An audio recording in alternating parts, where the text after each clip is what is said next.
So hello friends, welcome back to my YouTube channel. In this video, I'm going to talking about EBIT and EBITDA. What is the difference between EBIT and EBITDA? इसका EBIT and EBITDA में ज़्यादा अंतर नहीं, बस इसके last में D&A depreciation and amortization का अंतर है. And why this is a differentiation both of these ratio we need to understand.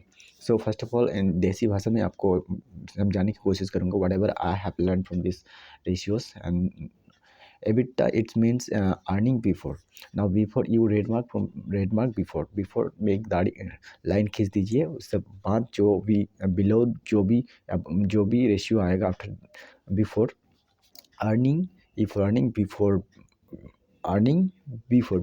B से before earning before EBITDA before earning before interest, tax, depreciation and amortization. Now talking about depreciation and amortization, interest, tax, depreciation and amortization. Now first of all, talking about EBIT. Now EBIT earning before interest and tax. Now definitely any company will making profit. Somehow company take any manufacturing car, whatever the products and production they will making, and obviously they will continuously making generate profit.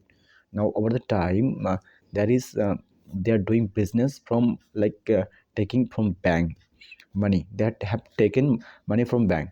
तो obviously क्या बोलते हैं, company को interest पे करना पड़ता है over the time.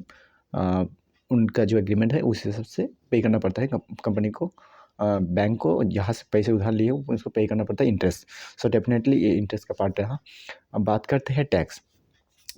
Difference country में डिफरेंस टैक्सेस स्लैब होता है, तो उसमें ऑन एन एवरेज हम स्क्रीनर पे जो हमारा इंडियन स्टॉक एक्सचेंज में स्क्रीनर जो हम देख सकते हैं, स्क्रीनर पे 25% कभी 30% दिखाता है, based on their production capacity, based on their what kind of product, what kind of their customer tax slab is coming under like that. So मान के चलो इंटरेस्ट कंपनी डेफिनेटली कहीं से भी पैसा लेके उधार पे व्यापार कर रहा है तो पैसा देना पड़ता है. सेकंड इज आपका टैक्स गवर्नमेंट को टैक्स भरना पड़ता है. सो ये रहे EBIT. Now talking about EBITDA earning before EBITDA, इसमें अभी 4 पिलर आएगा. एक तो इंटरेस्ट भी आएगा, इसमें आपका टैक्स भी आएगा, एंड आता है depreciation and amortisation, for amortisation. Now talking about interest, मैंने बोल दिया इंटरेस्ट के बारे में. इंटरेस्ट तो देना पड़ता है ऑब्वियसली, हर कंपनी का होगा ये ज़रूरी नहीं है, बट ऐसा भी नहीं है कोई कंपनी बिजनेस कर रहा है क्यों नहीं करेगा भाई. 10 रुपया किसी से उधार लेके अगर वो 10 रुपया बना पा रहे तो पेन इंडिया ग्रो करने के लिए, all over the world grow करने के लिए वो डेफिनेटली कहीं से ना कहीं पैसा लेगा. So let's try to understand this way. Over the time company यहाँ पे क्या करता है, डेप्रिसिएशन, मैंने EBIT के बारे में, इंटरेस्ट एंड टैक्सेस के बारे में बोला. अभी डेप्रिसिएशन और amortisation, these two words are very crucial ratio. Both are similar but there is significant difference between these. ये दो रेशियो में कुछ ना कुछ अंतर है. So first of all try to understand depreciation. Depreciation is allocated as depreciation. First of all understand depreciation एक tangible asset पे लगाया जाता है. Depreciation is allocated word. It means धीरे धीरे depreciation, धीरे धीरे. You can understand the meaning of the words. Depreciation धीरे धीरे, depreciation मतलब धीरे धीरे वो कम हो रहा है, depreciate हो रहा है, ठीक है. और बाद में हम amortization के बारे में बात करते हैं.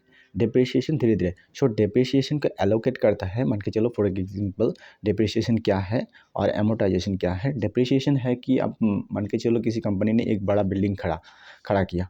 So definitely company has heavily invest now company one time तो इन्वेस्ट कर दिया, उसको अभी बैलेंस शीट में दिखाने के लिए उसको क्या करते हैं, एलोकेट करता है कि एक साथ तो हम जितना भी प्रॉफिट आया उसमें इन बिल्डिंग का एक्सपेंस माइनस नहीं कर सकते ना। सो उसको क्या करता है, एलोकेट करता है कि हम इतने टाइम के साथ बिल्डिंग का जो एक्सपेंस हुआ है वो हम प्रॉफिट एंड लॉस में बैलेंस शीट या प्रॉफिट एंड लॉस में हम उसको डेप्रिसिएट करते जाएंगे, थोड़ा थोड़ा करके बट कट करते जाएंगे, ताकि हम break even at the end company का जो प्रॉफिटेबिलिटी टाइम आएगा उस टाइम चलते चलते उनका डिप्रिसिएशन, मतलब डिप्रिसिएशन जो भी एक्सपेंस हुआ है वो बिल्डिंग या इक्विपमेंट जो भी खरीदा वो आ जाए, ठीक है। और एमोटाइजेशन क्या है, ये डिप्रिसिएशन टेंजिबल एसेट में होता है जो हमको दिखता है। लाइक कंपनी ने एक कार खरीदा तो धीरे धीरे कम होता है, वो कंपनी ने कार खरीदा तो क्या होता है, समय के साथ कार का वैल्यू कम होता है, तो ये टेंजिबल एसेट हुआ, ठीक है। और बिल्डिंग खड़ा किया, बिल्डिंग भी समय के साथ साथ उसको मरम्मत करना, मेंटेनेंस करना पड़ता है, बहुत कुछ करना पड़ता है, तो उसमें वो भी एक डिप्रिसिएशन है, उसका एलोकेट किया जाता है। और टॉकिंग अबाउट एमोटाइजेशन, एमोटाइजेशन क्या है, amortization is simple, it is a similar like depreciation but it is intangible asset, intangible asset in the sense company मान के चलो कि कोई कंपनी इंटेंजिबल हम जो देख नहीं सकते वो है इंटेंजिबल। लाइक मान के चलो कंपनी ने किसी का सॉफ्टवेयर खरीदा, किसी का पैटर्न खरीदा, सो उसके लिए वो नहीं दिखता, हम लोगों को पैटर्न्स नहीं दिखता है, this is are not visible, this is invisible. So like similarly ये भी एक उनके लिए इन्वेस्टमेंट, हैवी इन्वेस्टमेंट है, तो कंपनी को क्या करना पड़ता है, जो राइट खरीदा उसका इन्वेस्टमेंट लगा, वो इन्वेस्टमेंट को धीरे धीरे वो भी माइनस करता है, उसको भी एमोटाइजेशन, उसको भी मतलब जो भी एक्सपेंस किया हो उसको भी रिडक्शन करता है प्रॉफिट लॉस स्टेटमेंट में। सो ये इस सब को घटा के जो आता है वो होता है एबिटा।